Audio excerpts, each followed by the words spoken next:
దేవుని వాక్యాన్ని చదువుకుందాం. దయచేసి ప్రకటన గ్రంథంలో 2వ అధ్యాయం, ప్రకటన గ్రంథం 2వ అధ్యాయం 1-2 వచనాలు చదువుదాం. 1వ వచనం నుండి చదువుతున్నాను, 4వ వచనం వరకు. 1వ అధ్యాయం 2వ అధ్యాయం 1 నుండి 4 వచనాల వరకు. ఎఫెస్సులో ఉన్న సంఘపు దూతకు ఇలాగు వ్రాయుము: 7 నక్షత్రములు తన కుడి చేత పట్టుకొని 7 దీపస్తంభముల మధ్య సంచరించువాడు చెప్పు సంగతులేవనగా, నీ క్రియలను, నీ కష్టమును, నీ సహనమును నేను ఎరుగుదును. నీవు దుష్టులను సహింపలేవనియు, అపోస్తులు కాకయే తాము అపోస్తులమని చెప్పుకుని వారిని పరీక్షించి వారు అబద్ధికులను నీవు కనుగొంటివనియు, నీవు సహనము కలిగి నా నామము నిమిత్తము భారము భరించి అలయలేదనియో నేను ఎరుగుదును. అయినను మొదట నీకుండిన ప్రేమను నీవు వదిలితివని నేను నీ మీద తప్పు ఒకటి మోపవలసి ఉన్నది. నీవు ఏ స్థితిలో నుండి పడిపోతివో అది జ్ఞాపకం చేసుకుని మారు మనసు పొంది ఆ మొదటి క్రియలను చేయుము. అట్లు చేసి నీవు మారు మనసు పొందితేనే సరి. లేని ఎడల నేను నీ యొద్దకు వచ్చి నీ దీపస్తంభమును దాని చోట నుండి తీసివేతును. అయితే ఈ ఒకటి నీలో ఉన్నది, నికోలాయితుల క్రియలు నీవు ద్వేషించుచున్నావు, నేను కూడా వీటిని ద్వేషించుచున్నాను. ప్రభు, ఈ లేఖన భాగాలు మనందరి వినికిడిలో మన ఆత్మల క్షేమం కొరకై ఆయన ఆశీర్వదించి దీవించునుగాక. ప్రియులారా, దయచేసి కొన్ని నిమిషాలు మనసు పెట్టి దేవుని వాక్యాన్ని వినండి. మీ ఆలోచన లేకపోతే మీ ఏకాగ్రత మీ చుట్టూ కాకుండా, మీ మీద కాకుండా, మరి వేటి మీద కాకుండా కాసేపు దేవుని వాక్యం మీద నిమగ్నం ఉంచాలని, మనసు ఉంచాలని ఆ ప్రేమతో మీకు మనవి చేస్తా ఉన్నా. ద చర్చ్, దేవుని సంఘం. ప్రకటన గ్రంథంలో పత్మాసులో పరవాసిగా ఉన్న యోహాను ద్వారా 7 సంఘాలకు ఆయన 7 లేఖలు రాస్తాడు. ఈ 7 సంఘాలు దేవుని సంఘం యొక్క ఒక సంపూర్ణమైన చిత్రపటాన్ని చూపిస్తాయి. The picture of the church, దేవుని సంఘం యొక్క ఒక చిత్రపటాన్ని సూచిస్తాయి. అయ్యా వింటున్నారా? సంఘం అంటే నేటి దినాల్లో నానా రకాల అభిప్రాయాలు ఉన్నాయి, చాలా రకాలైన ఆలోచనలు మీకుంటాయి. సంఘాన్ని గురించి కొంతమందికి సొంత అభిప్రాయాలు ఉన్నాయి, సొంత ఆలోచనలు ఉన్నాయి. ఇలా ఉండాలి సంఘం, ఇలా ఉంటుంది సంఘం, ఇలా ఉండాలేమో సంఘం అని కొంతమంది సొంత అభిప్రాయాలు కలిగిన వారు కూడా ఉన్నారు సంఘం గురించి, సంఘం మీద. కొంతమంది అంటే ఓన్ థాట్స్ అనమాట. వాళ్ళంతకు వాళ్ళు కొన్ని సంఘాన్ని గురించి అంటే ఇలా ఉంటుంది, ఇలా ఉండొచ్చు, ఇలా ఉంటుంది, ఇలా ఉండొచ్చు అని కొంతమందికి సొంత అభిప్రాయాలు ఉంటాయి. నేను మళ్ళీ ఇంకొక మాట కూడా చెప్పాలి. దేవుని సంఘం అది పెద్దది లేదా గొప్పది అని పిలువబడాలంటే దాని సంఖ్యను బట్టి కాదు అన్న సంగతి కూడా మీరు జ్ఞాపకం పెట్టుకోండి. స్ట్రెంగ్త్ని బట్టి ఒక చర్చి గొప్పతనం అన్నది రాదు. ఎందుకు అంటే కొత్త నిబంధనలో ఆ సంఘానికి సంఖ్య ప్రస్తావించబడాల. ఒక్క యెరూషలేము సంఘం మాత్రమే 8,000 మంది రక్షించబడ్డారో ఒక లెక్క అపోస్తుల కార్యాల్లో కనబడుతుంది. మిగిలిన చోట ఎక్కడా కనబడదు. కొరింథీలో ఎంతమందో తెలియదు, ఎఫెస్సులో ఎంతమందో తెలియదు, గలతీ ప్రాంతాల్లో ఉన్న సంఘాలు ఎంతమందో తెలియదు, ఫిలిప్పీ సంఘంలో ఎంతమంది ఉన్నారో తెలియదు. సో సంఘం యొక్క కౌంట్ అన్నది, నెంబర్ అన్నది కొత్త నిబంధనలో పెద్దగా ప్రాధాన్యత లేని ఒక అంశం, రైట్? సో స్ట్రెంగ్త్ని మనం పెద్దగా పట్టించుకోవాల్సిన అక్కర్లా. స్ట్రెంగ్త్ అంటే ఏంటి? సంఖ్యను మనం పట్టించుకోకర్లా. బట్ ఈ రోజుల్లో సంఘముతో మనం వ్యవహరించే విధానాలు భిన్నంగా ఉన్నాయి. అంటే మనము చర్చితో డీల్ చేసే విధానం, నీవు స్థానిక సంఘంతో వ్యవహరించే విధానం, నేను స్థానిక సంఘంతో వ్యవహరించే విధానాలు భిన్నంగా ఉన్నాయి. సంఘం ఎలా ఉండాలని దేవుడు కోరుకుంటాడో ఈ 7 లేఖల్లో మనకు అర్థమవుతుంది. అర్థమైందా? నేరుగా దేవుడే సంఘపు యొక్క పెద్దలకు లేకపోతే నాయకులకు, దూతలకు లేఖ రాశాడు. ఎఫెస్సులో ఉన్న సంఘపు దూతకి ఇలాగు వ్రాయుము అని అన్నాడు. ఇక్కడ ఒక మాట వినాలి, కొంచెం వింటారా? కొంచెం వింటారా? ఎవరికి రాయమన్నాడు ఆయన? సంఘపు దూతకు అన్నాడు. సంఘపు దూత అంటే ఎవరు? సంఘానికి దూతలు అంటే ఎవరు చెప్పాలి? పెద్దలు, సేవకులు, ఉపదేశకులు, కాపరులు, ముఖ్యంగా దేవుని సంఘానికి దూతలు ఉన్నారు. తీతు ఎవడని ఎవరైనా అడిగిన ఎడల వారు సంఘపు దూతలనియు అని అంటాడు కొరింథీ 2వ పత్రికలో. తీతు ఎవరు అంటే సంఘం యొక్క దూత అని అర్థం. పేతురు ఎవరు? సంఘానికి దూత. దేవుని సేవకులు లేకపోతే నాయకులు అనబడినవారు, పెద్దలు అనబడినవారు, వారు సంఘానికి దూతలు అని అన్నాడు. ఎవరికి వ్రాయమన్నాడు చెప్పాలి? అదే సంఘపు దూతలకు వ్రాయమన్నాడు. సంఘపు దూతకు రాస్తే సంఘపు దూత వర్తమానాన్ని ఎవరికి చెప్పాలి? చెప్పాలి సంఘానికి చెప్పాలి. అర్థమైందా? అంటే దేవుడు విషయాన్ని ఆయన సంఘపు దూతలకు రాశాడు. ఈ 7 సంఘాలకు ఆయన రాసిన మాటలు సంఘం ఆయన మనసులో ఎలా ఉంటే బాగుంటుందో, దేవుడు ఏ సంఘాన్ని అంటే సంఘాన్ని ఎలా ఉంటే ఆయన ప్రేమిస్తాడో ఈ 7 సంఘాలకు రాసిన లేఖల్లో మనకు అర్థమవుతుంది. తలలు దించొద్దు, రైట్? నిద్రపోవద్దు, తలలు దించుకోవద్దండి. తలలు దించుకుంటే నిద్రపోయే అవకాశం ఉంటుంది, తలలు ఎత్తుకుంటే నిద్రపోయే అవకాశం ఉండదు, రైట్? కాబట్టి కొంచెం మనసు పెట్టి వినండి. కొంచెం అవసరమైన వర్తమానం మనసు పెట్టి వినండి. నేను ఇంకా వర్తమానాన్ని కూడా ప్రారంభించలా. కొంచెం జాగ్రత్తగా ఏకాగ్రత వాక్యం మీద ఉంచండి. అమ్మా, మీకు సంఘాన్ని గురించి చాలా అభిప్రాయాలు ఉంటాయి మీ మనసులో. మనందరికీ సంఘాన్ని గురించి కొన్ని ఆలోచనలు ఉంటాయి. బట్ దేవుని మనస్సులో ఉన్న సంఘం, మన మనస్సుల్లో ఉన్న సంఘానికి విలువ లేదు, దానికి లెక్క రాదు, దానికి విలువ ఆపాదించబడదు. నువ్వు ఇలా ఉండాలని కోరుకున్నా ఆ సంఘం అలా ఉండలేనంత మాత్రం నష్టమేమీ లేదు. అర్థమైందా? కానీ దేవుని మనస్సులో సంఘం ఎలా ఉండాలని ఉందో లేఖనాల్లో రాయబడింది. దేవుని మనస్సులో సంఘం ఎలా ఉంటే బాగుంటుందో ఈ 7 లేఖల్లో కనబడుతుంది. అది నేను చెప్పాలనుకుంటున్నమాట. అందులో ఒక సంఘాన్ని గురించి అనగా ఎఫెస్సి సంఘాన్ని గురించి ప్రభు చెప్పిన మాటలు ఈ మధ్యాహ్న కాలం వేళ జ్ఞాపకం చేస్తున్నాను. దయచేసి ఆ మాటలు ఆలోచన చేద్దాం. చూడండి, 2వ అధ్యాయంలో నేను ముఖ్యంగా జ్ఞాపకం చేసేది 3వ అంశం, కానీ 2 విషయాలు ఊరికలా జ్ఞాపకం చేసి నేను ముందుకెళ్తాను. 2వ అధ్యాయం మొదటి 2 వచనాలలో the privilege of the church, దేవుని సంఘం యొక్క ఆధిక్యతను గురించి రాస్తాడు. దేవుని సంఘానికి ఉండే ఆధిక్యత. ఒక సంఘం ఆధిక్యత కలిగి ఉంది అని మనం ఎలా నిర్ధారించగలమంటే 2 విషయాలు అక్కడే ఉంది. 2వ అధ్యాయం మొదటి వచనం, 7 నక్షత్రములను తన కుడి చేత పట్టుకొని 7 దీపస్తంభముల మధ్య సంచరించువాడు చెప్పు సంగతులు ఏమనగా అని అన్నాడు. 7 నక్షత్రములను తన కుడి చేత పట్టుకొని అని అన్నాడు. 7 నక్షత్రములు అంటే చూడండి, 1వ అధ్యాయం 19వ వచనం చివరి లైన్. ఆ 7 నక్షత్రములు, ఆ మాట ఒకటే చదవండి చాలు. ఆ 7 నక్షత్రములు 7 సంఘములకు దూతలు అని అన్నాడు. 7 నక్షత్రములు 7 సంఘాలకు దూతలు అన్నాడు. అంటే ఇప్పుడు చెప్పండి, వినండి, సంఘము యొక్క దూతలు లేకపోతే సంఘం ఎవరి చేతిలో ఉంది చెప్పాలి? అక్కడ ఉన్నది చెప్పండి. ఆ 7 నక్షత్రాలు ఎవరి చేతిలో ఉన్నాయి? 2వ అధ్యాయం మొదటి వచనం. హలో, చదువుతున్నారా బైబిల్? కష్టమైన ప్రశ్న ఏమనేసానా? 2వ అధ్యాయం మొదటి వచనంలో 7 నక్షత్రములు ఎవరి కుడి చేతిలో ఉన్నాయి? 2వ అధ్యాయం మొదటి వచనం మరలా చూడండి. 7 నక్షత్రములను తన కుడి చేత పట్టుకొని, అంటే ఎవరి చేతిలో ఉన్నాయి? తన కుడి చేత. ఆ తన ఎవరు? రైట్, ఆ మాట కోసమే కదా అడుగుతున్నది. ఆ తన ఎవరు? దేవుడు.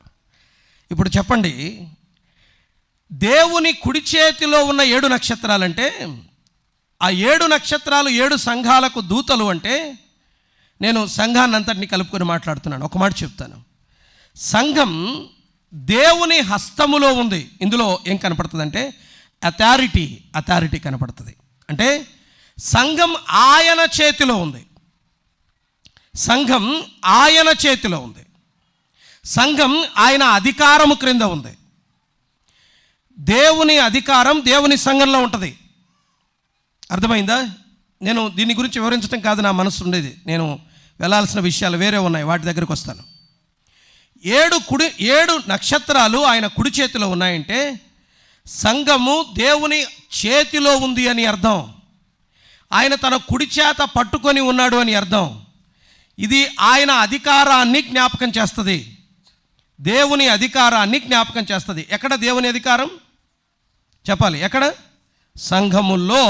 ఎవరి అధికారం? దేవుని అధికారం. సంఘములో ఆయన అధికారం ఉంది. సంఘములో ఆయన అధికారం ఉంది. సంఘము పైన ఆయన అధికారం చేస్తాడు. సంఘములో దేవుని అధికారం ఉంది. జ్ఞాపకం పెట్టుకోండి. మీ అభిప్రాయాలకు నా అభిప్రాయాలకు సంఘంలో విలువ ఉండదు. వింటున్నారన్నమాట? మీ అభిప్రాయాలకు నా అభిప్రాయాలకు సంఘంలో విలువ ఉండదు. ఎందుకని? అధికారం ఎవరిది? దేవునిది. ఇక్కడ ఎవరి ఇష్టం నెరవేరుతుంది? దేవుని ఇష్టం మాత్రమే నెరవేరుతుంది. దేవుని ఇష్టానికి భిన్నంగా ఏది జరగటానికి వీలు లేదు. కారణం ఏంటంటే సంఘం ఆయన తన కుడి చేత పట్టుకొని ఉన్నాడు. ఇది ఆధిక్యత. నేను ప్రస్తావించదలుచుకోలేదు, ఊరికి అలా జ్ఞాపకం చేస్తున్నాను. రెండవది చూడండి, అక్కడే ఉంది. 2వ అధ్యాయం 1వ వచనంలో 7 దీపస్తంభముల మధ్య సంచరించువాడు అని అన్నాడు. ఇప్పుడు చెప్పండి, ఆయన ఎక్కడున్నాడు? ఆయన చేతిలో సంఘం. ఇప్పుడు ఆయన ఎక్కడున్నాడు? 7 దీపస్తంభముల మధ్య. 7 దీపస్తంభాలు అంటే ఏవి? 1:19 ఆ 7 దీపస్తంభములు 7 సంఘములు అన్నాడు. ఇప్పుడు చెప్పండి, ప్రభు ఎక్కడ సంచారం చేస్తున్నాడు? చెప్పాలి. ప్రభు ఎక్కడ సంచారం చేస్తున్నాడు? ఆ సంఘములో సంచారం చేస్తున్నాడు. ఆయన సంచారము చేస్తున్నాడు. ఎక్కడ? సంఘంలో. మన సంచారం అంటే మీ పిల్లలు తిరుగుతున్నారు చూడండి, అట్లా అన్నమాట. రైట్. కొంతమంది మధ్యలో అర్జెంటుగా పని వచ్చినట్టు లోపలికి బయటికి పోయి మళ్ళీ ఇట్లా వస్తుంటారు చూడండి, అట్లా అనమాట. మన సంఘాల్లో మనుషులు సంచారం చేస్తూ ఉన్నారు, పిల్లలు సంచారం చేస్తున్నారు. కానీ వాస్తవానికి దేవుడు సంఘంలో సంచరిస్తాడు. ఆయన సంచారము సంఘములో ఉంటుంది. ఆయన సంచారము సంఘంలో ఉంటుంది. దేవుడు సంఘములో సంచరించేవాడు. సంచరిస్తున్నాడంటే అర్థం ఏంటి చెప్పండి?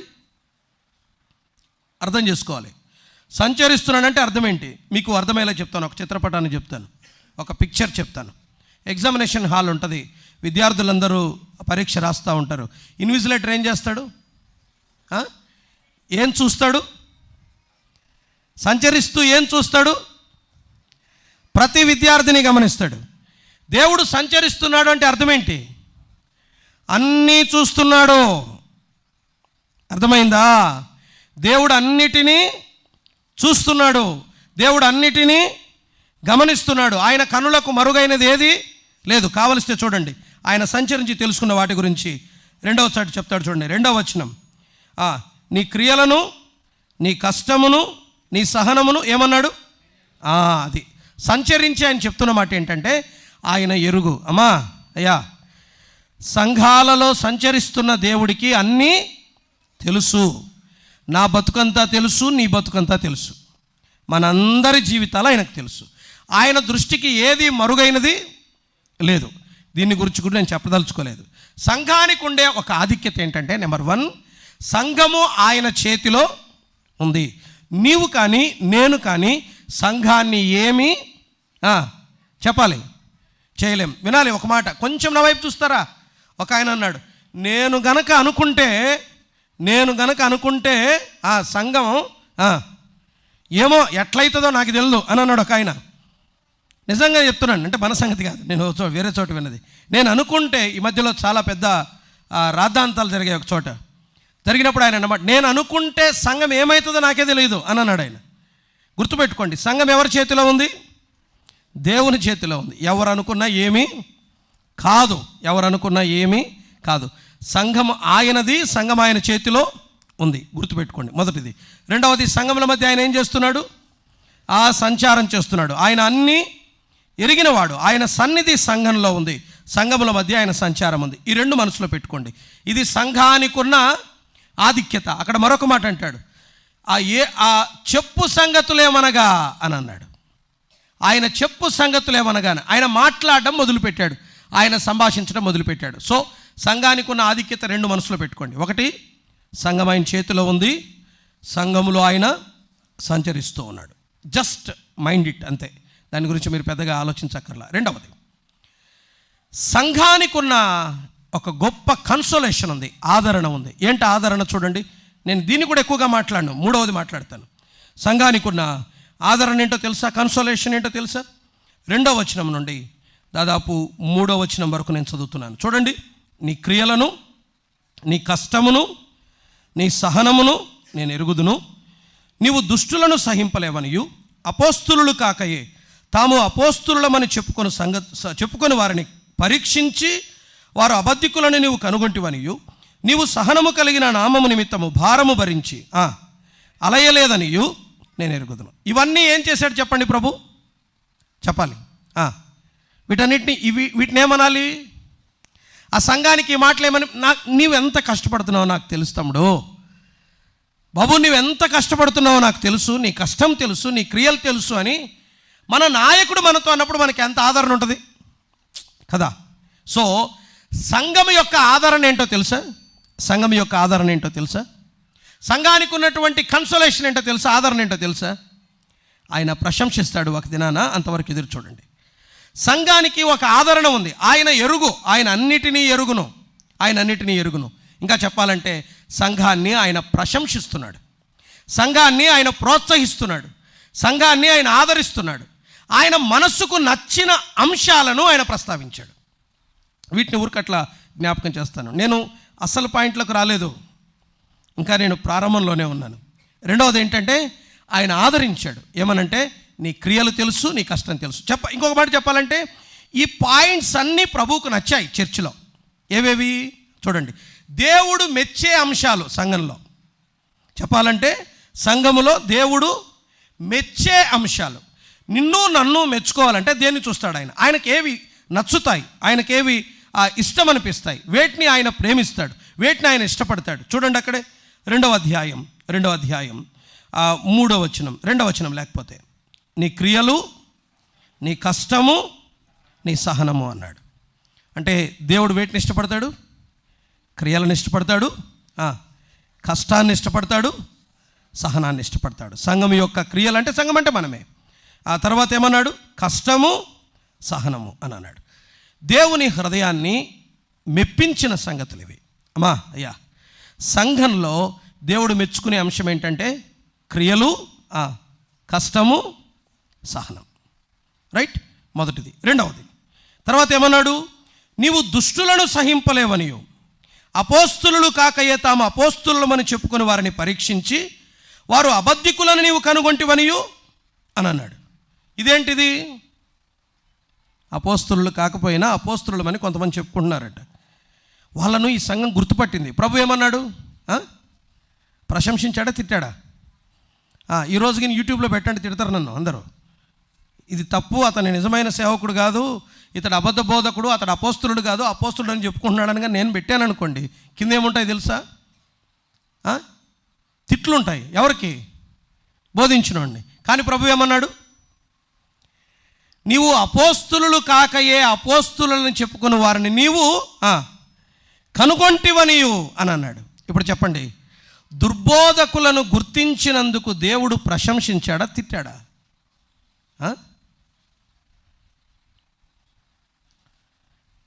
ప్రశంసించాడా, లేకపోతే ఆయన వారిని నిరుత్సాహపరిచాడా? ప్రశంసించాడు. దేవుడు దేన్ని మెచ్చుకుంటాడు? మీరే చెప్పండి, దేవుడు దేన్ని మెచ్చుకుంటాడు?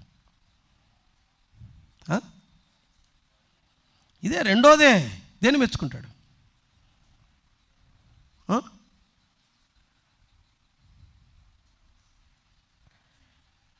దేవుడు దేనిని ప్రశంసిస్తాడు?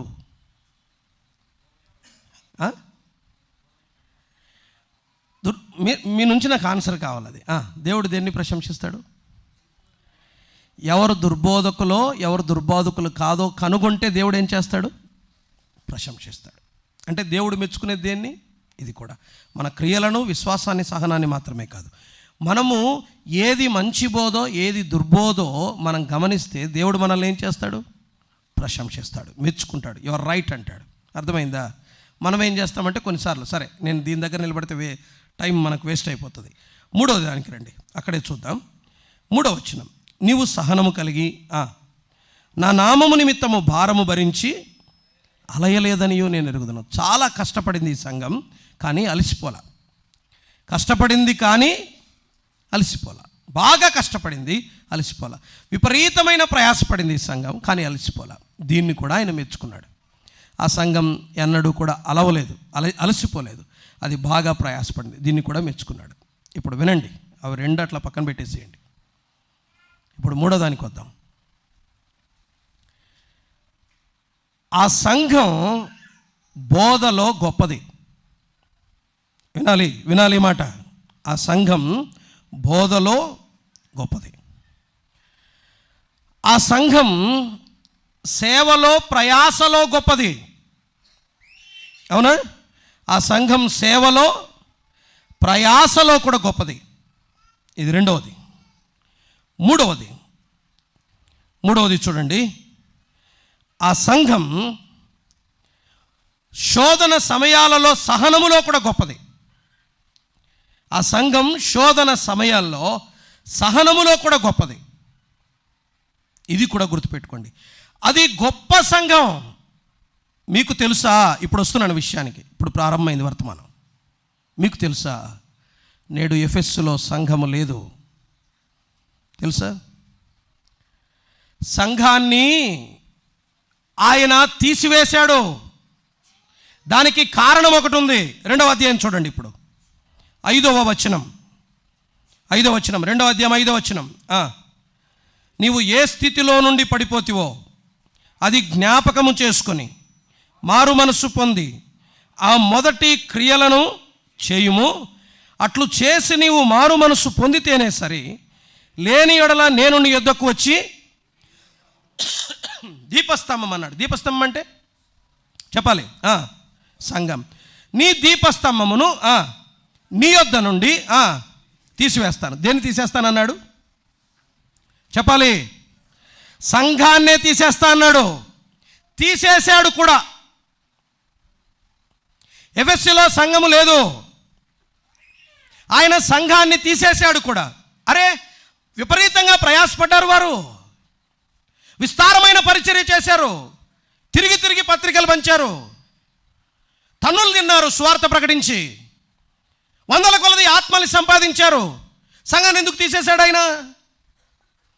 బోధ కొరకు పోరాడారు వారు. ఇదే సత్యమని ప్రకటించారు. దుర్బోధల్ని అంగీకరించలేదు. వారి మీద దాడి చేశారు, వారికి వ్యతిరేకంగా నిలబడ్డారు. ఇంత మంచి సంఘాన్ని ఎందుకు వదిలేశాడు ఆయన? ప్రయాసపడిన సంఘం, సత్యం కొరకు నిలిచిన సంఘం, ఎన్నడూ అలసిపోని సంఘం. అది ఎన్నడూ అలసిపోలా, ప్రయాసపడుతూనే ఉంది. అయినా తీసేశాడు ఆయన.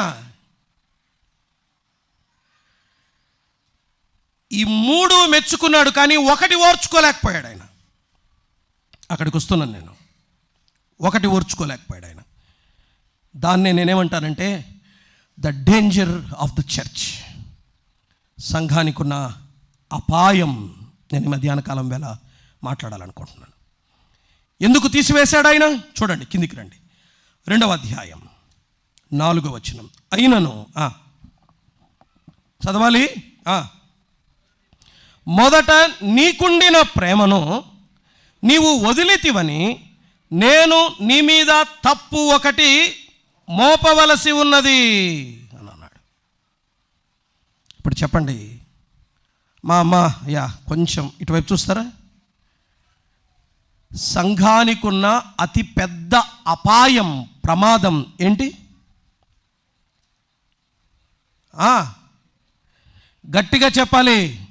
సంఘానికున్న అతిపెద్ద ప్రమాదం, అపాయం ఏంటి? చెప్పండి బ్రదర్. ప్రేమ లేకపోవడం. సంఘానికున్న అతిపెద్ద ప్రమాదం, అపాయం ఏంటి? సువార్త పరిచర్య ప్రయాస ఉందా లేదా సంఘానికి? సత్యం కొరకు తీవ్రంగా రోషంతో నిలబడిందా లేదా సంఘం?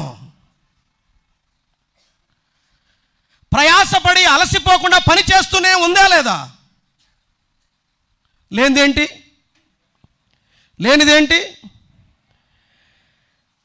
దేవుడు సంఘాన్ని తీసివేయటానికి ఏకైక కారణం అదొక్కటే. ప్రేమ లేని సంఘాన్ని ఆయన ఆమోదించడు, ఆయన అంగీకరించలేడు. నువ్వు ఎంత ప్రయాసపడు, నువ్వు ఎన్ని ఆత్మలైనా సంపాదించు, నువ్వు ఎంతైనా కష్టపడు, ప్రేమ లేకపోతే సంఘాన్ని ఆయన అంగీకరించలేడు. ప్రేమను ఆయన ఎలా చూస్తాడో తెలుసా? దేవుడు అంత సీరియస్గా తీసుకుంటాడా ప్రేమను?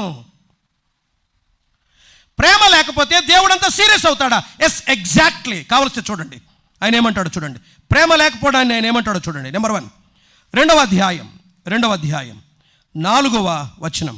అయినను మొదట నీకుండిన ప్రేమను నీ వదిలితివని నేను నీ మీద తప్పు అన్నాడు. ఇప్పుడు చెప్పండి, ప్రేమ లేకపోతే దేవుని దృష్టిలో మీరే చెప్పాలి, మీరే చెప్పాలి, గట్టిగా చెప్పాలి, అది తప్పు.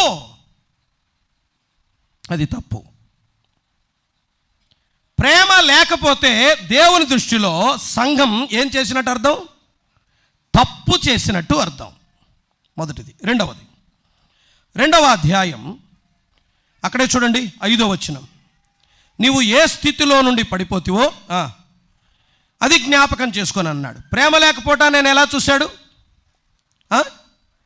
పడిపోవటాన్ని. నేను అంటాను, ప్రేమ లేనితనం పతనముతో సమానం కాదు, పతనమే. పడిపోతివో అని అన్నాడు. ప్రేమ లేకపోతే సంఘం తప్పు చేస్తున్నట్టు అర్థం. సంఘములో ప్రేమ లేకపోతే ఆ సంఘం పతనమైనట్టు అర్థం.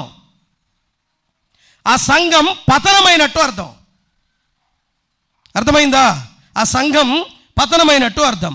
3వది 5వ వచనంలోనే అన్నాడు, మారు మనస్సు పొంది నీ మొదటి క్రియలను చేయుము అని అన్నాడు.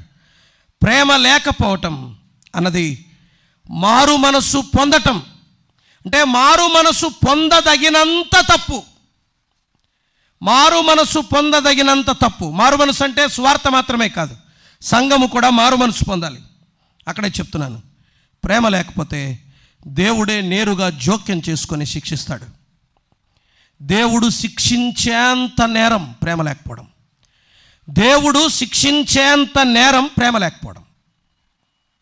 నేను విషయానికి వస్తున్నాను. ఇంత సీరియస్ తీసుకుంటాడా ప్రేమ లేకపోతే? నా గురించి, నీ గురించి, మనందరి గురించి మాట్లాడదాం. నీ ప్రయాస కంటే, వినాలమ్మా, నీ ప్రయాస కంటే, నీ పరిచర్య కంటే, నువ్వు వాక్య సత్యం నిలబడు, మెచ్చుకుంటాడు దేవుడు దాన్ని. నువ్వు వాక్యం కొరకు నిలబడు, మెచ్చుకుంటాడు. కానీ ఆయనకు కావాల్సిన మరొకటేంటో తెలుసా? వంటలావు ఆయనకు ప్రేమ కావాలి. ప్రేమ లేనితనాన్ని,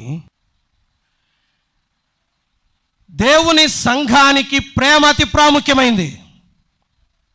ఆయన దానికి అధిక విలువనిస్తాడు. ఎందుకు ఇస్తాడు అంత విలువ? అంత ముఖ్యమైందా ప్రేమ?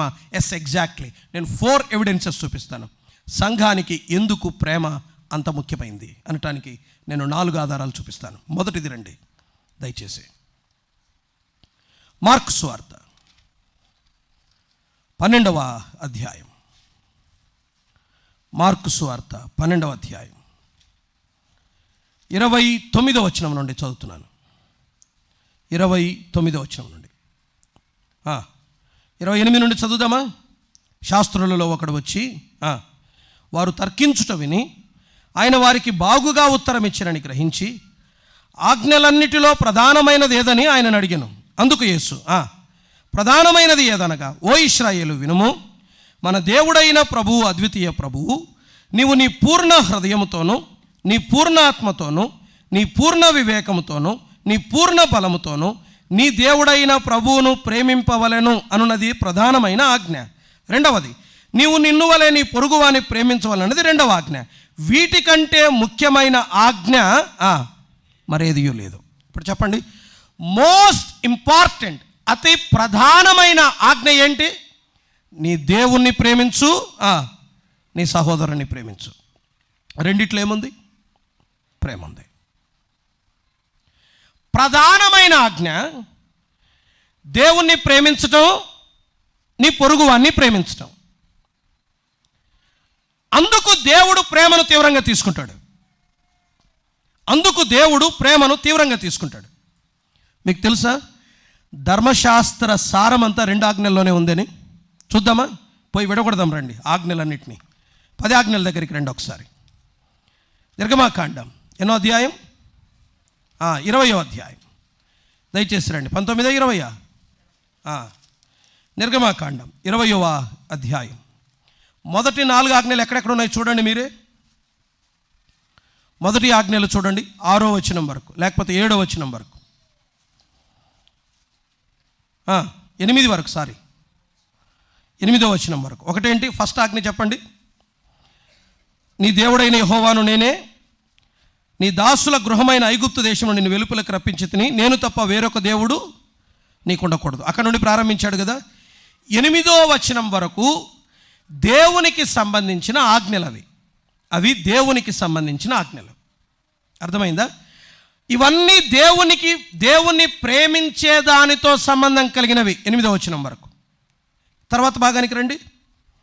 ఎక్కడి నుండి? 12వ వచనం నుండి చదువుతున్నాను. 12వ వచనం నుండి. నీకు అనుగ్రహించు దేశంలో అగునట్లు నీ తండ్రి నీ తల్లి సన్మానించమని ప్రారంభించాడు.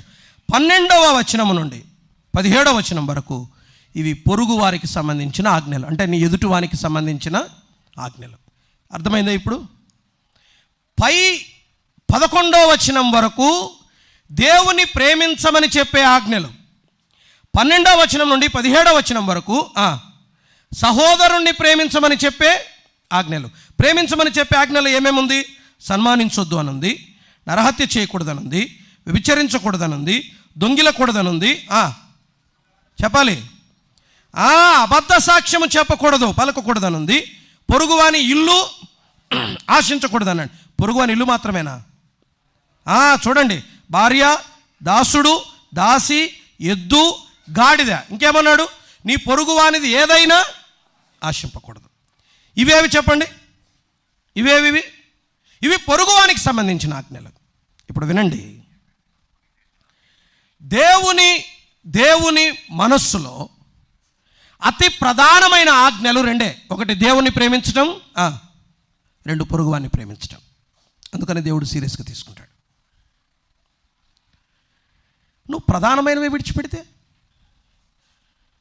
నేను చెమటోడుస్తానన్నా, నేను ఎవరికి కావాలా నీ చెమటోడ్చేది? ఎవరికి కావాలా? నేను అది చేస్తాను, నేను ఇది చేస్తాను, నేను ఇంత చక్కగా బోధిస్తాను, నీ బోధ కూడా ఎవరికి కావాలి? మర్మాలు చెప్తాను, నీ మర్మాలు ఎవరికి కావాలి? ప్రధానమైనది ప్రేమ.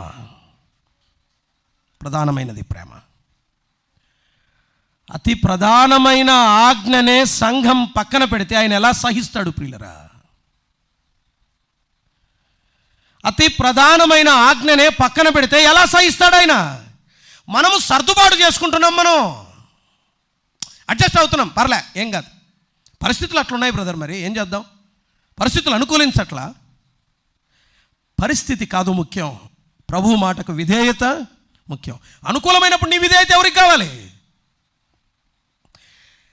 నన్ను ప్రేమించేటోని నేను ప్రేమించడం పెద్ద గొప్ప కాదు బ్రదర్. నా ప్రేమ ఎప్పుడు బయటకు వస్తుందంటే, అతనికి నేనంటే ఇష్టము లేకపోయినా నేను ప్రేమిస్తాను చూడు, అప్పుడు బయటకు వస్తుంది ప్రేమ. దాన్ని ప్రేమ అంటారు. నా అడుగులకు మడుగులొత్తుతూ, నేను చెప్పిందంతా చేస్తూ, నా మాటంతా వింటూ, నాకు ఎప్పటికీ అనుకూలంగా ఉంటే ఇక నేను తిరిగి ప్రేమించడం ప్రేమ ఎట్లా అవుతుంది? అది రుణం తప్ప. రుణమే కదా అది. ప్రేమించాడు, తిరిగి ప్రేమిస్తున్నాము, రుణం అది. అతను నాకు బద్ధ వ్యతిరేకి, నేను ప్రేమించగలుగుతున్నాను. అది కదా ప్రేమ అంటే. నాకు నచ్చని పనులు చేస్తున్నాడు, అయినా ప్రేమించాలి. అది కదా ప్రేమ అంటే. నా మనసుకు గాయాన్ని కలిగించాడు, అయినా ప్రేమించాలి. అది కదా ప్రేమ అంటే. నన్ను ప్రేమించేవాడిని ప్రేమించుకుంటూ ప్రేమ కలిగి ఉన్నాను జబ్బలు తెరుచుకోమంటావా? ప్రధానమైన ఆజ్ఞ ప్రేమ. దాన్ని విస్మరిస్తే దేవుడు విడిచిపెట్టాడు. దేవుడు సీరియస్ యాక్షన్ తీసుకుంటాడు. ఎందుకు ప్రేమ విషయంలో ఎఫెసీ సంఘం మీద అంత సీరియస్ అయ్యాడంటే, బికాజ్ అది అతి ప్రధానమైన ఆజ్ఞ. మొదటిది. రెండవది, దేవుడు ఎందుకు సీరియస్ అయ్యాడు దాని మీద? యోహాను సువార్త 13వ అధ్యాయం. యోహాను సువార్త 13వ అధ్యాయం 34వ వచనం. 34వ వచనం. మీరు ఒకరికొకరు ప్రేమింపవలనని మీకు క్రొత్త ఆజ్ఞ ఇచ్చుచున్నాను. క్రొత్త ఆజ్ఞ ఇచ్చుచున్నాను. నేను మిమ్మును ప్రేమించున్నట్టే. 13:34 తీసారా బైబిల్ అమ్మా? తీసారా? రైట్. నేను మిమ్మును ప్రేమించున్నట్టే మీరును ఒకరినొకరు ప్రేమింపవలెను. మీరు ఒకని ఎడల ఒకడు ప్రేమ గలవారైన ఎడల దీన్ని బట్టి మీరు నా శిష్యులని అందరూ తెలుసుకుందరు అని అన్నాడు. 34లో క్రొత్త ఆజ్ఞ మీకు ఇచ్చుచున్నాను. ఇదే ఆజ్ఞ. ఇది అది ప్రధానమైన ఆజ్ఞ. ఇదేంటిది? క్రొత్త ఆజ్ఞ అంటే పాత ఆజ్ఞనే కదా. వర్డ్ ఆఫ్ గాడ్ కొన్నిసార్లు దేవుని వాక్యం భలే అసౌకర్యాన్ని కలిగిస్తుంది తెలుసా మీకు? దేవుని వాక్యం కొన్నిసార్లు భలే అసౌకర్యం కలిగిస్తుంది. అంటే చాలా మనసుకి ఇబ్బంది పెడుతుంది, నొప్పి అనిపిస్తుంది, బాధ అనిపిస్తుంటుంది, తొందరగా ముగించుంటే బాగుండు అనిపిస్తుంది. అంటే ఇప్పటి నుంచి లేచి వెళ్ళిపోయింటే బాగుండు, ఈ థాట్స్ వస్తాయన్నమాట మైండ్లో. కారణం ఏంటంటే కుచ్చుతూ ఉంటుంది, పొడుస్తూ ఉంటుంది, అది నొప్పేస్తూ ఉంటుంది, తట్టుకోలేము. క్రొత్త ఆజ్ఞ మీకు ఇచ్చుచున్నాను అన్నాడు. క్రొత్త ఆజ్ఞ అంటే ఏంటది? ఏంటి డిఫరెన్స్ ఏంటి? కొత్త ఆజ్ఞకు పాత ఆజ్ఞకు తేడా. పాత ఆజ్ఞ ఏంటి చెప్పండి? నిన్ను వలే, ఇలా చెప్పమంటారా? నన్ను నేను ఎలా ప్రేమించుకుంటానో నా పొరుగు అని అలా ప్రేమించాలి. ఇదే ఆజ్ఞ. ఇది పాత ఆజ్ఞ. కొత్త ఆజ్ఞ ఏంటి? కాదు, అక్కడ క్రీస్తు నేను మిమ్మును ప్రేమించున్నట్లు అని అన్నాడు. ప్రభువు ఎలా ప్రేమించాడో వినాలి వినాలి వినాలి వినాలి. నేడు మనము సహోదరులను కానీ సహోదరులను కానీ ఎలా ప్రేమించాలి? ప్రభువు ఎలా ప్రేమించాడో అలాగే ప్రేమించాలి. ప్రభువు ఎలా ప్రేమించాడు? ప్రభువు ఎలా ప్రేమించాడు మనల్ని, నన్ను?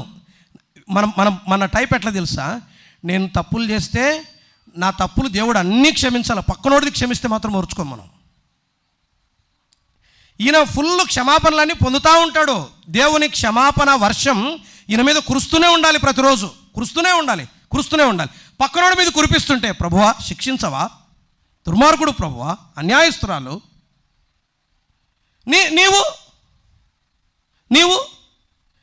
నీవేమో పొద్దున్న లేస్తేనే నన్ను క్షమించు ప్రభువా, నన్ను క్షమించు. మరి వాళ్ళని వద్దా? నీ తప్పు కనపడదా నీకు? నీవు తప్పు చేసి ప్రభు దగ్గరికి వెళ్ళి మోకరించి క్షమాపణ అడిగిన దినం గుర్తులేదా? అతని తప్పు పెద్దగా కనిపించిందా? నేను మిమ్మును ప్రేమించినట్లే ఆయన ఎలా ప్రేమించాడు? ఆయన ప్రేమ ఎలాంటిది? 13వ అధ్యాయంలోనే ఆయన చూపించాడు. చూడండి, నేను ఒక 3 రుజువులు అక్కడ వదిలేస్తున్నాను. 13వ అధ్యాయం నేను ఒక మాట చెప్తున్నాను. మొదటి వచనం, లోకములోనున్న తన వారిని ప్రేమించి, మొదటి వచనం 13 మొదటి వచనం 2వ లైన్లో చదువుతున్నాను. లోకములోనున్న తన వారిని ప్రేమించి వారిని అంతము వరకు ప్రేమించాను. ఆయన మనల్ని ఎలా ప్రేమించాడు? అంతము వరకు ప్రేమించాడు. అంతము అని సంకేసి కింద ఏమనుంది? సంపూర్ణంగా. చాలా కష్టం తెలుసా, డిఫికల్ట్ టాస్క్ ఇది. ఆయన మనల్ని అంతం వరకు ప్రేమించాడు అంటే ఆయన ప్రేమ మారదు. దేవుని ప్రేమ మన ఎడల మార్పు లేనిది. యేసుక్రీస్తు ప్రేమ మన ఎడల మార్పు లేనిది. ఆయన ప్రేమలో ఎలాంటి మార్పు లేదు.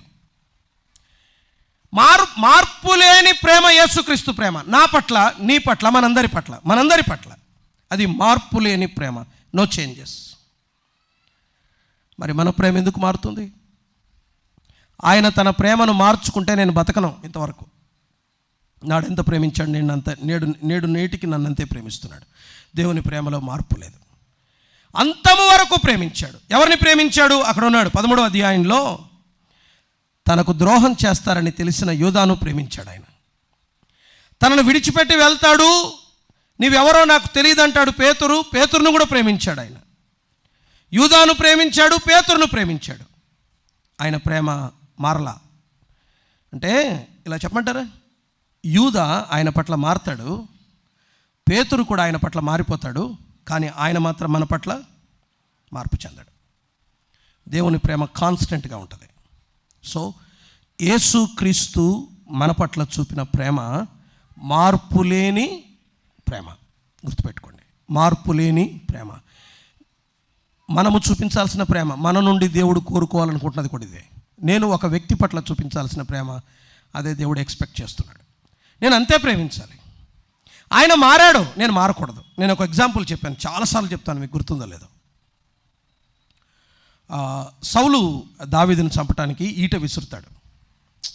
జనరల్గా ఈట విసురుతాడు. అదే మనం ఒకవేళ నీవో నేనో అయ్యింటే ఈట విసిరినాడు కదా, ఈట నా వెనకాల కదా పడింది, వెంటనే అదే ఈట తీసుకోవడం పెద్ద టైం ఉండేది కదా. లేదంటే బయటికి పరిగెత్తి ధనగారంలో, లేకపోతే అది ఆయుధకారం ఉంటుంది కదా ఒకటి, దాంట్లోకి పోవడం, ఒక ఈట తీసుకొని వచ్చావని. అంటే నువ్వు ఈట పట్టుకున్నావు కాబట్టి నేనేం పట్టుకుంటా?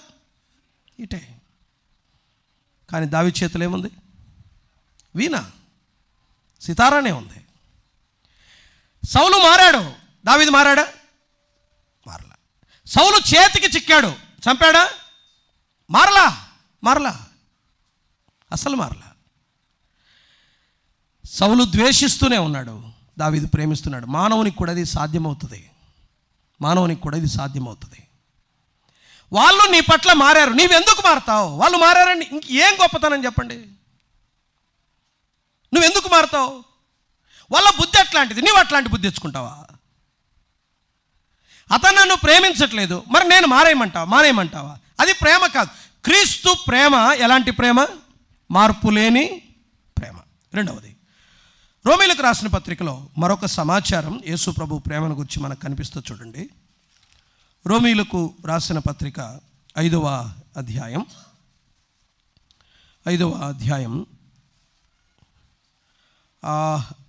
ఆ వచనం మనం చదువుదాం. 7వ లేకపోతే 6వ వచనం. ఎలా అనగా,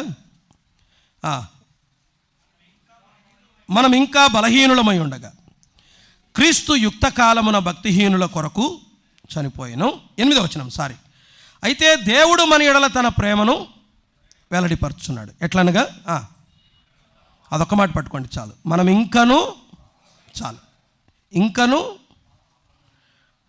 అంటే అర్థం ఏంటి?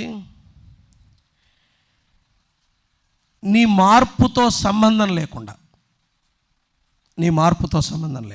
మనం ఇంకనూ పాపులమై ఉండగా, నీ మార్పుతో సంబంధము లేకుండా ఆయన మనల్ని ప్రేమిస్తున్నాడు. నువ్వు మారుతున్నావా, మారవా చూడట్లా.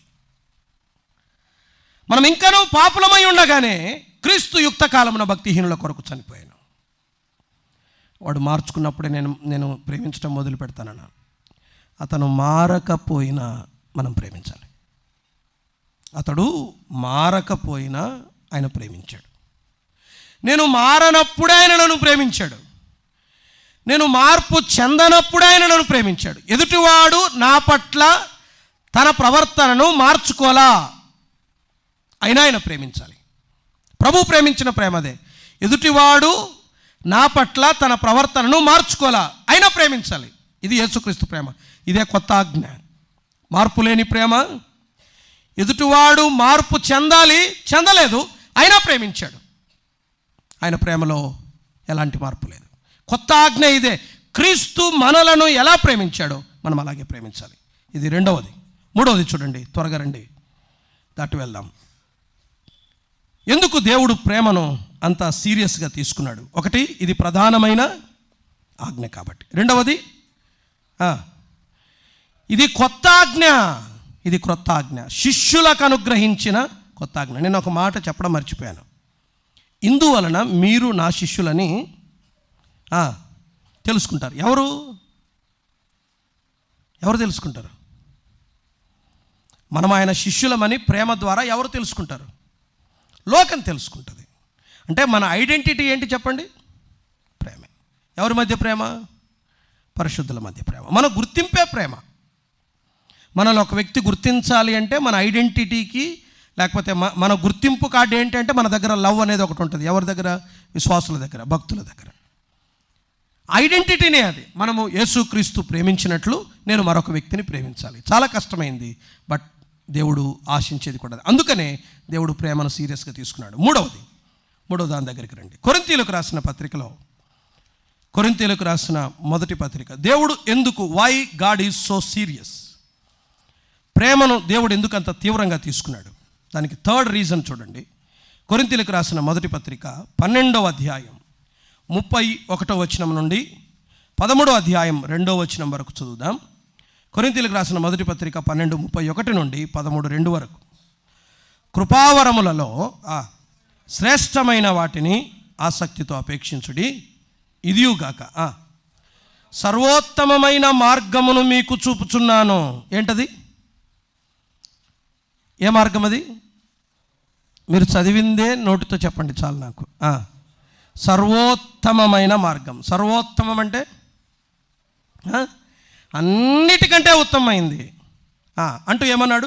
13వ అధ్యాయం 1వ వచనం. మనుష్యుల భాషలతోనూ దేవదూతల భాషలతోనూ నేను మాట్లాడినను, ప్రేమ లేని వాడనైతే మ్రోగేడు కంచును గనగనలాడు తాళమునయుందును, ప్రవచించు కృపావరము కలిగి మర్మములన్నీయు జ్ఞానమంతయు ఎరిగిన వాడనైనను, కొండలను పెకిలింపగల పరిపూర్ణ విశ్వాసము గల వాడనైనను, ప్రేమ లేని వాడనైతే నేను వ్యర్థుడను అని అన్నాడు. ఇప్పుడు చెప్పండి, ఏంటి సర్వోత్తమమైన మార్గం? 13వ అధ్యాయం అంతా అదే ఉంది. ఏంటది? ప్రేమ. అంతే. ప్రేమ ప్రధానమైన ఆజ్ఞ. ప్రేమ యేసుక్రీస్తు మన గుర్తింపు కొరకై మనకు అనుగ్రహించిన క్రొత్త ఆజ్ఞ. మూడవది, ప్రేమ సర్వోత్తమమైన మార్గం. సర్వోత్తమమైన మార్గం, అన్నిటికంటే ఉత్తమమైన మార్గం. వేటికంటే? వీటన్నిటిని పెట్టాడు. ఇప్పుడు లింక్ కలిపాడు వీటన్నిటిని. ఏవేవి? కృపావరములలో శ్రేష్టమైన వాటిని ఆసక్తితో అపేక్షించుడి అన్నాడు. మీరు శ్రేష్టమైన వాటిని అపేక్షించండి అన్నాడు, వద్దన్లా. కానీ ఇదియో కాక, ఇవి కాకుండా ఒక సర్వోత్తమమైన మార్గం ఒకటి ఉంది. నేను దాన్ని మీకు చూపిస్తాను. మీరు దీన్ని వెంబడించండి అని 13వ అధ్యాయాన్ని, కేవలం 13వ అధ్యాయానికి ప్రేమను గురించి రాయటానికి 13 వచనాలు కేటాయించాడు. అద్భుతమైన ప్రేమను గురించినటువంటి సంగతులు 13 వచనాల్లో పౌలు రాశాడు. ఇది సర్వోత్తమమైన మార్గం. అర్థమయ్యేలా చెప్పమంటారా? నాకు వరం ఉందనుకోండి, వినాలి వరమునకు విలువ ఎప్పుడు వస్తుంది? ఏది? నాకు వాక్యము చెప్పే వరం ఉంది, రైట్? ఈ వరం ఎప్పుడు విలువైనది అవుతుంది అంటే దీనికి ఏముండాలి? ఈ వరానికి ఏముండాలి? ప్రేమ ఉండాలి. మీకు అర్థం కాలేదు కదా, అర్థమయ్యేటట్టు చెప్తా. 500 రూపాయల నోటే, 500 రూపాయల నోటే, కానీ చినిగిపోయింది, ఏకంగా లేదు, అది కలిసి లేదు. దానికి విలువ ఉంటుందా? విలువ ఉండదు. అది కలిసి ఉంటేనే దానికి విలువ. చల్లని నోటు చెప్పాలంటే చల్లని నాణెం, చల్లని నోటు, పాసిపోయిన అన్నం. ఓకే, అర్థమైందా? పాసిపోయిన అన్నం, కుళ్ళిపోయిన పండు, ఇవన్నీ ఏం చేసుకుంటారో చేసుకోండి. వరం ఉంది, ప్రేమ లేదు. నేను ఒక చల్లని నోటు, గుర్తుపెట్టుకోండి. 2 అక్కడే అన్నాడు. తర్వాత ఏమన్నాడు? నా దగ్గర మర్మాలు తెలుసు. 2వ వచనంలో ప్రవచించు కృపావరము కలిగి మర్మములన్నీయు జ్ఞానమంతయు. జ్ఞానముంది, ఏం లేదు? ప్రేమ లేదు, చల్లదు. విశ్వాసం ఉంది, ప్రేమ లేదు, చల్లదు. అబ్బా, కోట్లు కోట్లు దానం చేసే దాతృత్వం ఉంది, ప్రేమ లేదు, చల్లదు. వినండి, నీవు ఎంత విశేషమైన కృపావరాలు కలిగిన వాడవైనా నీ కృపావరాలకు విలువ తెచ్చేది ఒకటే. ఏదది? ప్రేమ. అర్థమైందా? ప్రేమ లేకపోతే నీ కృపావరాలు విలువలేనివి అవుతాయి.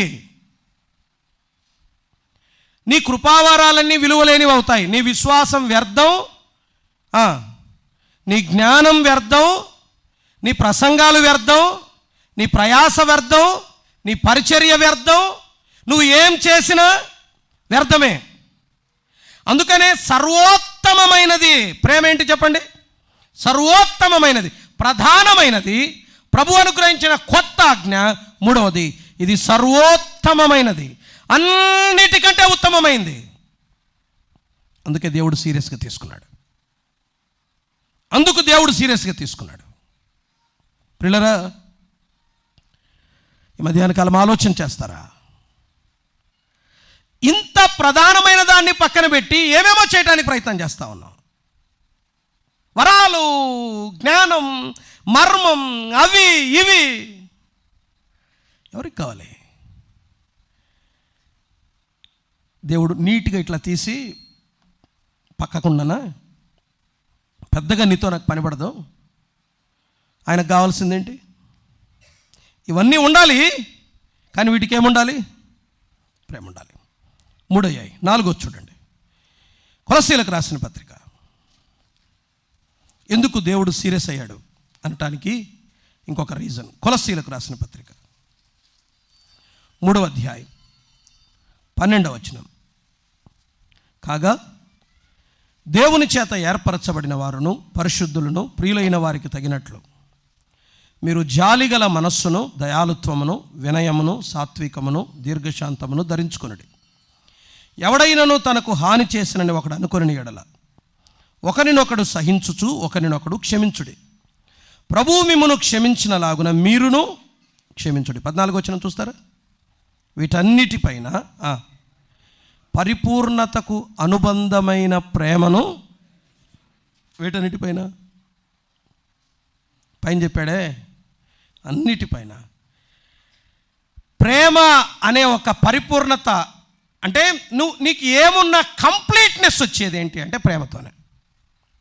నీ దయాలుత్వము, నీ జాలిగల మనస్సు, నీ వినయము, నీ దీర్ఘశాంతము, నీ క్షమాపణ, వాటెవర్ నువ్వేదైనా కానివ్వండి, వీటన్నిటిపైన పరిపూర్ణతకు అనుబంధమైంది ప్రేమే. ప్రేమ లేకపోతే కంప్లీట్నెస్ ఉండదు. నీ క్రిస్టియన్ లైఫ్కి కంప్లీట్నెస్ ఉండదు. దేవుడు దేన్నైనా పరిపూర్ణమైనదిగా చూస్తాడంటే ప్రేమ కలిగినప్పుడే. ప్రేమ లేకపోతే దాన్ని ఇన్కంప్లీట్గానే చూస్తాడు. నీవు అసంపూర్ణమే, నేను అసంపూర్ణమే, ఇంకా అది ఏదైనా సంపూర్ణమైంది. ఆయనకు ప్రేమ కావాలి. ఆయన ప్రేమను సంపూర్ణమైనదిగా చూస్తాడు. ప్రేమ యాడ్ అయిందంటే దానికి కంప్లీట్నెస్ వచ్చినట్లు. నువ్వు చేసేది ఏదైనా, నువ్వు ఏమైనా చేయి, దానికి యాడ్ చేయాల్సిందేంటి? ప్రేమ. అప్పుడు ఆయన దాన్ని కంప్లీట్గా చూస్తాడు. అప్పుడు దానికి ఫుల్ఫిల్మెంట్ వస్తుంది. అప్పుడు దానికి సంపూర్ణమైన ఒక అర్థం వస్తుంది. నేను 70 గంటలు ఉపవాసం, 40 రోజులు ఉపవాసం, రైట్, సంవత్సర కాలం నాకు వచ్చే ప్రతి రూపాయి ప్రభు కోసమే. కంప్లీట్నెస్ అన్నది క్రిస్టియన్ లైఫ్లో ప్రేమతోనే వచ్చేది. 5వది అతి ప్రధానమైంది. దయచేసి రండి. Why God is so serious? దేవుడు ఎందుకు ప్రేమనంత తీవ్రంగా తీసుకున్నాడు? 5వ కారణం చూడండి. ఇప్పుడు ఎన్ని విషయాలు విన్నాం? ఒకటేంటి? ప్రేమ ప్రధానమైంది కాబట్టి. 2 క్రొత్త ఆజ్ఞ కాబట్టి. 3 సర్వోత్తమమైంది కాబట్టి. 4 పరిపూర్ణమైంది కాబట్టి, ప్రేమ పరిపూర్ణమైంది కాబట్టి. 5 యోహాను మొదటి పత్రిక 4వ అధ్యాయం. యోహాను మొదటి పత్రిక 4వ అధ్యాయం 16వ వచనం. మన యెడల దేవునికి ఉన్న ప్రేమను మనం ఎరిగిన వారమై దాన్ని నమ్ముకొని ఉన్నాము. చెప్పాలి. దేవుడు ప్రేమ స్వరూపి అన్నాడు. ఇంకొక మాట ఉంటుంది కింద, దేవుడు ప్రేమయై ఉన్నాడు. Hour God is love. వినాలి, వినండి ఈ మాట. దేవుని లక్షణం ప్రేమ కాదు,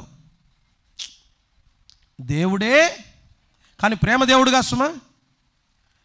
లవ్ ఈజ్ గాడ్ కాదు, లవ్ ఈజ్ గాడ్ కాదు, గాడ్ ఈజ్ లవ్.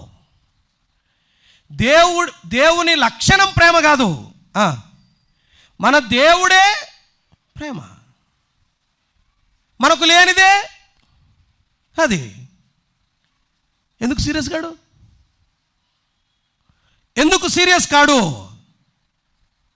మన దేవుడే ప్రేమ అయితే, ప్రేమే మనకు లేకపోతే దేవుడు ఎందుకు సీరియస్ కాడు? అందుకని ఆయన సీరియస్ అయ్యాడు. సోదరుడా, సోదరి, ఆయన ఇష్టపడే సంఘం ప్రేమ అనే కొరతను ఆయన ఓర్చుకోలేకపోయాడు. వారి ప్రయాసను మెచ్చుకున్నాడు, సంతోషించాడు.